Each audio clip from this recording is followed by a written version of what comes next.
आज एक नए व्लॉग के साथ हाज़िर हो चुका हूं और इस वक्त मैं मौजूद हूं अपने ज़मीन पर, यानी मैं अपने गंदम पर आया हूं और यहां पर मैं पानी लगा रहा हूं और साथ ही मेरे छोटे छोटे भतीजे आए हैं, वो पानी लगा रहे और मैंने कहा चलो आपके साथ एक छोटा सा व्लॉग बनाऊं और आपके साथ शेयर करूं। फैसल वज़ीर, अरमान अली उर्फ मामा दाऊद और इसका नाम है हमज़ा।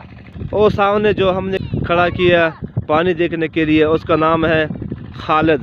वो कह रहे कि पानी पहुंच गया, चौथा पानी लगा रहे हैं अपने गंदम पर। इस बने से लेकर मुकम्मल और एंड तक 8 बजे 8:30 बजे पानी कंप्लीट करके यहाँ से जाए। तो ये सामने मेरे छोटे भतीजे पानी लगा रहे हैं और पानी में मसरूफ़ है।